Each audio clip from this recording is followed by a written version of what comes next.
True crime, and is it ethical? It became popular in the 1980s, which is also the same time that the term serial killer was created. It is important to define true crime.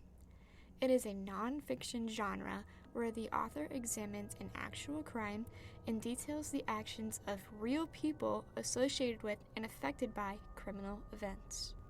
According to the author of Mindhunter, inside the FBI's elite serial crime unit, John Douglas, who was also the first criminal profiler, people enjoy watching true crime because they get to see people act to the extreme with the feelings of love, hate, and jealousy. By watching this, people can understand even the darkest parts of human nature.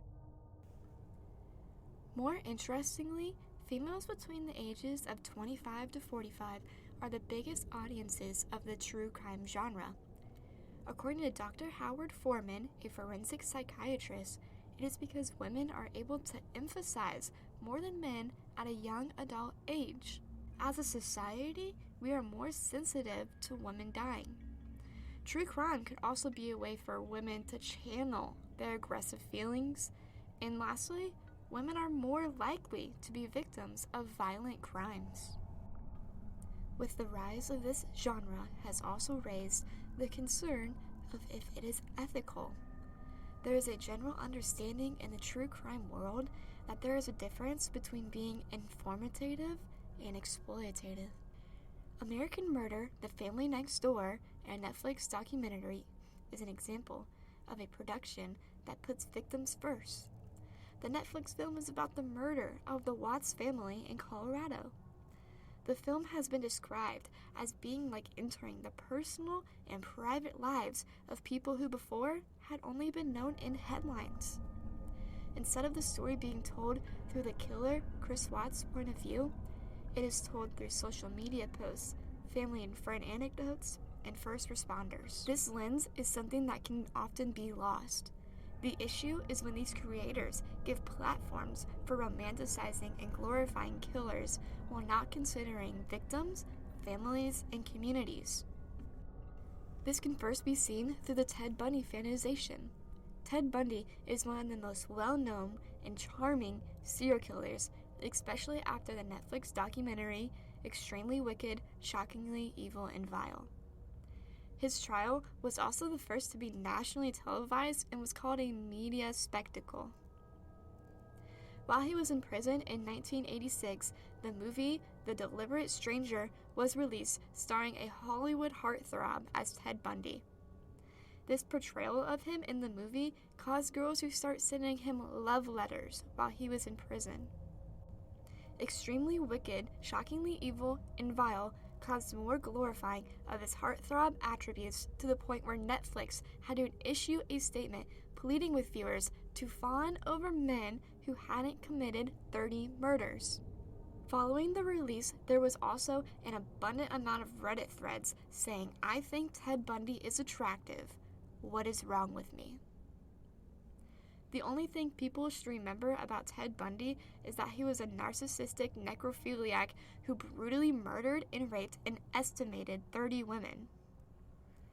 Again, an estimated 30 women.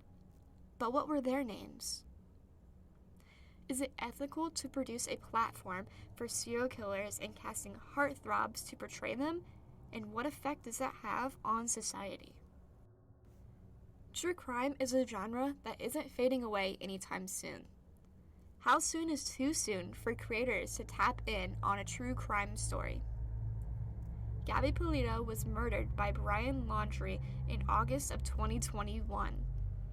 In May 2022, Lifetime announced the Gabby Polito story movie, which would premiere on October 1st, the first day of Domestic Violence Awareness Month. The movie is a dramatization of her life with fictional events and scenes to fill in the gaps of her real life and connect it with her murder. Her mother released a statement saying the film had no connection to their family and they did not give approval for it. The director of the movie stated that the goal was to show a cautionary tale for people in dangerous relationships along with warning signs.